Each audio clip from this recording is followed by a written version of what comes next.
Hello everyone, it is Wednesday, and that means it's time for my weekly Crack-A-Pack video. We've been cracking Aether Revolt packs for the last 4 weeks, and for the month of February, I did the giveaway for all the packs we were opening, and the winner of that giveaway was Tim Bister. So, Tim, if you can send me your address at my email, needsahonemagic@gmail.com, that would be great. I'll have also replied to your comment, so you see that as well. And you're actually not only winning the cards that were open, but you're also winning this cool Herald of Anguish deck box, which they will be shipped in to protect them, so you're getting that as well. So before we open this week's pack, just a reminder that you can post in the comments, say you want to enter the giveaway, and you'll be entered in the giveaway, and at the end of the month you'll win all the packs we open this month. So let's go ahead and open up our Aether Revolt pack for today, which we have right here, and let's see what we have. We're going to talk about, of course, which card would be the first pickable card. We're looking at this pack from a limited perspective.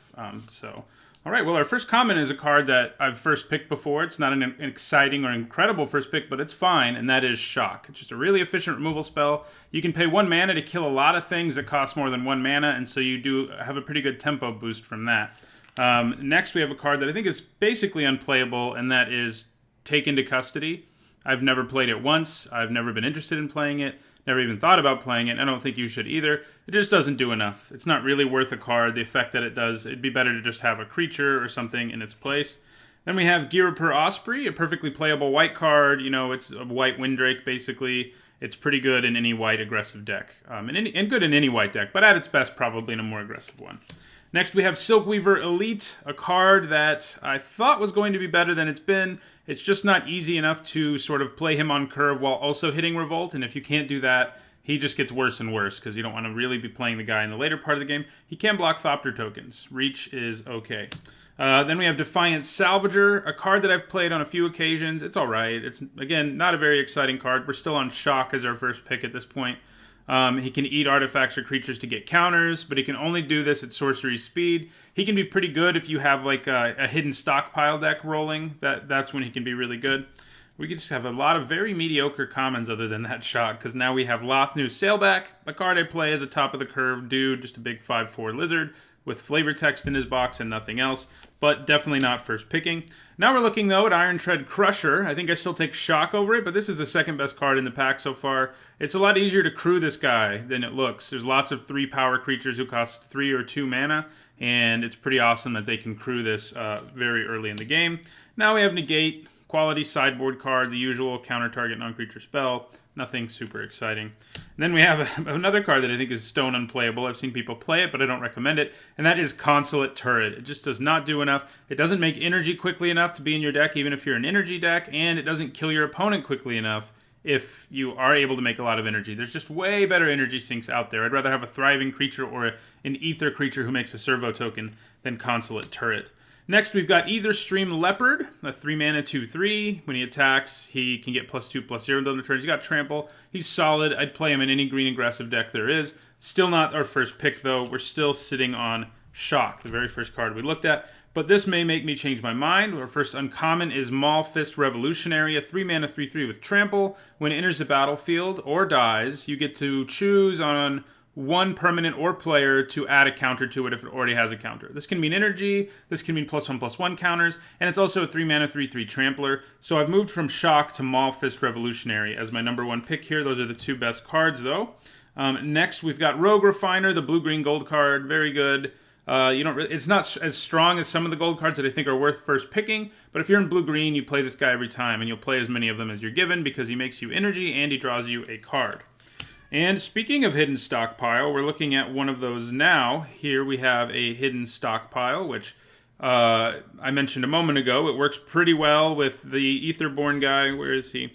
Defiant Salvager. This guy who can sacrifice artifacts or creatures and put counters on himself. This makes sure you get a servo every time that happens to you at the end of your turn.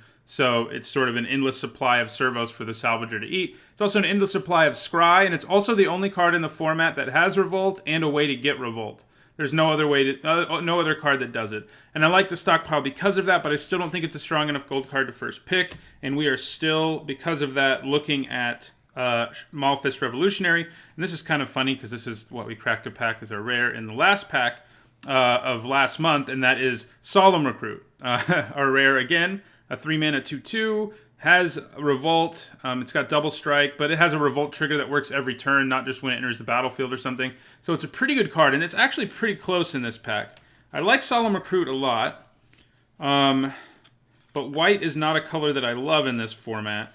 So it's really between, just to sort of go back, this is a harder first pick than I think any Crack-A-Pack has really been so far. We've got Shock, just a quality removal spell. I'm sure you know what it does. It's been reprinted a million times. Maulfist Revolutionary, a nice aggressive creature that just does a lot of damage and has it in the battlefield ability. And our Solemn Recruit. And I think Shock's out. I think it's really between the Recruit, our rare, and Maulfist Revolutionary. And it's close. I think in the end I would probably take the Recruit just because it has the ability to just win the game on its own.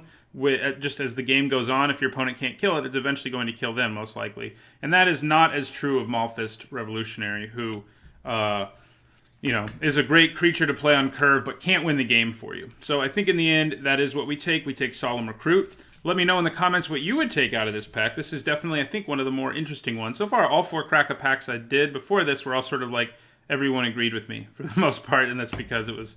we opened a rare or a really good uncommon in all of them, and it wasn't a close pack. But I think this one's close. So discussion in the comments will be useful for all of us to talk about Maulfist Revolutionary versus Solemn Recruit, most of all, I think.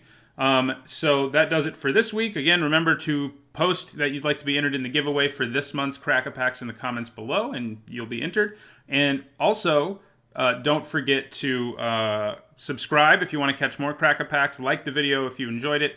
And if you want to, my content is sponsored in part by 5colorcombo.com, and you can head over to their website where they have a lot of cool stuff, including content. Some of my videos were posted there, for example. And they also have a store where you can use my discount code NEETZAHON5 to get a 5% discount. And they also have an app where you can practice drafting Aether Revolt, looking at first picks like this one, anywhere you are, as long as you have your smartphone. So check that out. Thanks for watching.